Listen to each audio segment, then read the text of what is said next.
do you want from me? Why are you doing this? You stay away from me.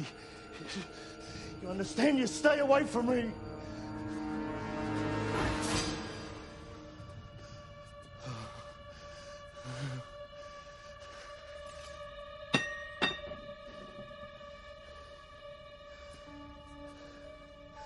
Oh, no.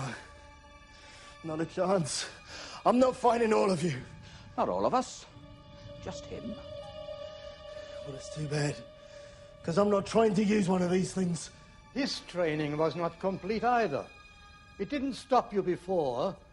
Don't let it stop you now. If you want to leave here, the way is past him. None of us will move to stop you if you can get past him.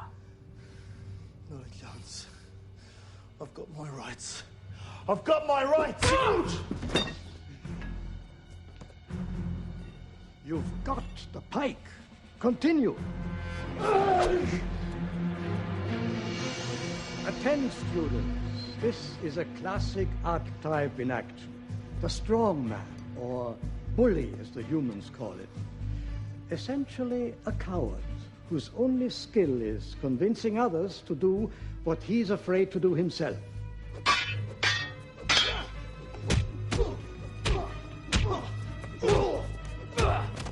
Notice the lack of technique. No follow-through. Another flaw in this particular personality type. All muscle, no brain. This is unfair. I don't know how to use this damn thing. Inexperience is not an issue. Any one of you showed far more technique and potential the first time you held a pike. Even the Pac-Mara.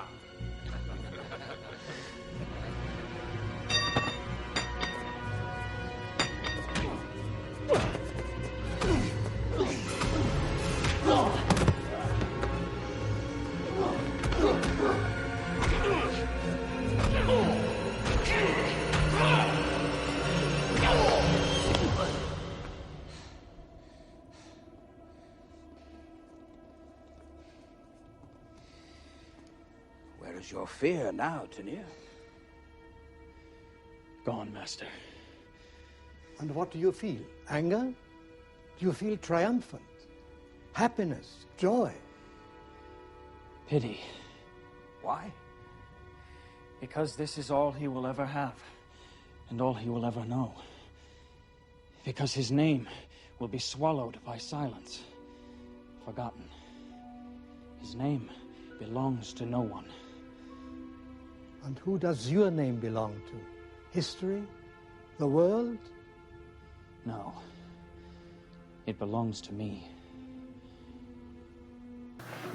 Well.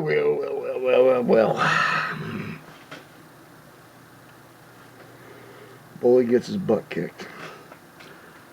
Quite obvious. Of course, this is a work of fiction. It's theatricals. But it does happen quite often in life.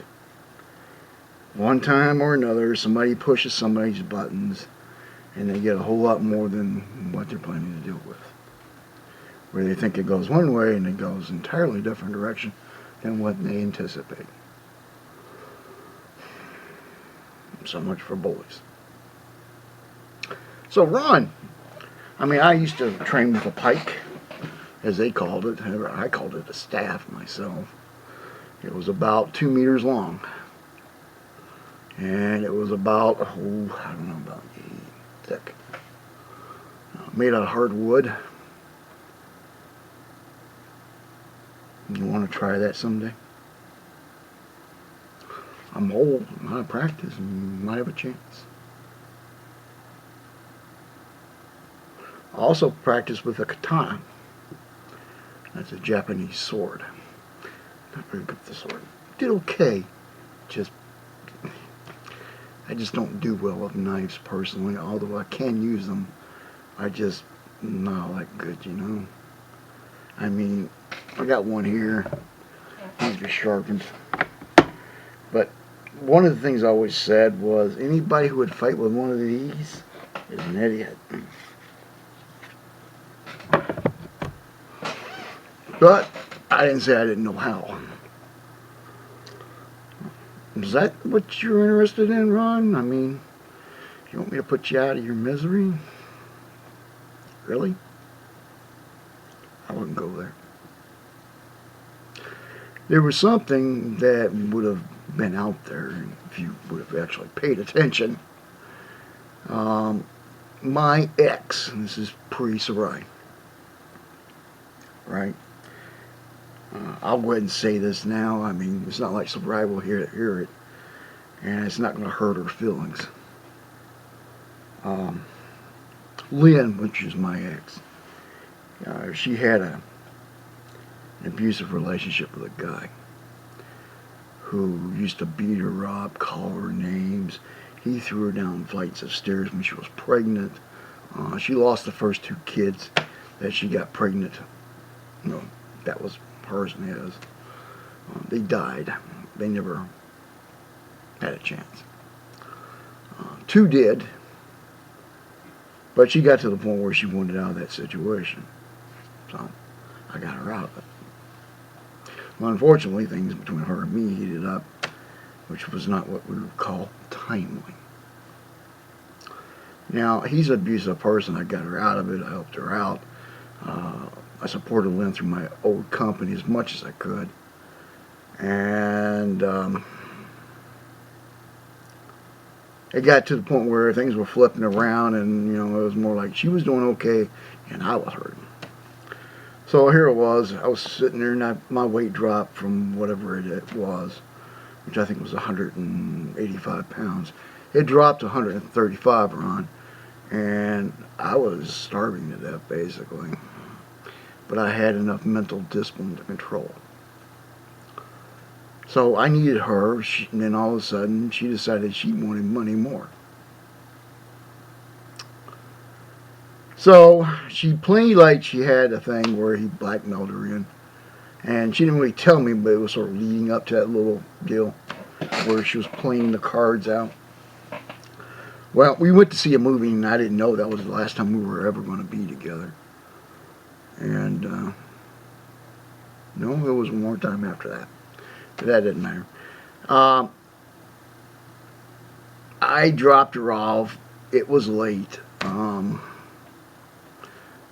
He apparently, had visitation that week and was dropping the kids off. And him and I decided to have a go-around. Something like that, a little fight. And he came out just like every other stupid American, swinging wide. I mean, it was ridiculous. He left himself wide open. It only took, let's see, 1, 2, 3. 3 strikes, and he was on the ground in ultimate pain. And I was leading him to his death. And this is no joke. This is no boast. This is called real life. He was 30 seconds from death, and I chose to break off the encounter. Of course, he lied afterwards. If I knew he was going to be what he was, then I would have left him quite well marked. And I knew how I was going to mark him. But I didn't want to do that. I mean, in the back of my mind, even though that the kids didn't really shine up to him, they wouldn't like to see their father marked. So I did. I did. Somebody had to be the man between the two of us. And even if I did finish him off, Ron, I mean, it was a bit too public to just get rid of the body.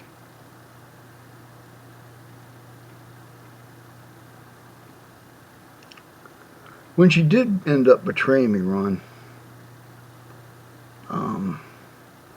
I had thoughts about taking revenge in other ways. But I chose not to. I chose to let the curse of her sins be the what paid her in return. And I was right. She lost that beautiful house she loved. They lost every dime they had. They ended up moving to Florida. And well, the rest we'll keep to ourselves. I am not the person to trifle with. And you are by no means standing on a ground of strength. Foolishness, yeah. Strength, no.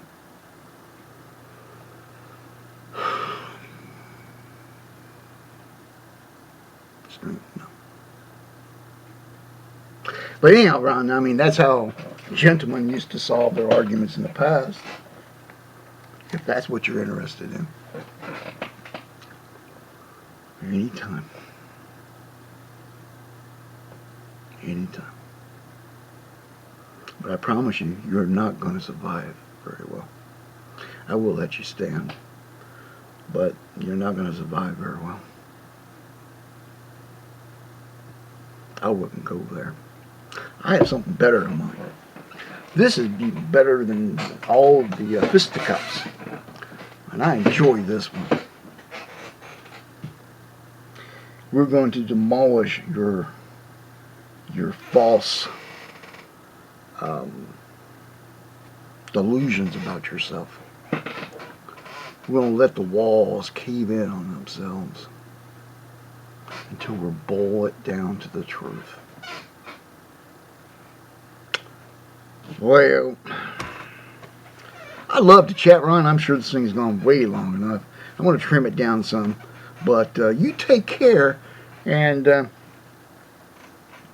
my plan unfurls in the next lesson. I showed you what it was like, you know, with the fisticuffs.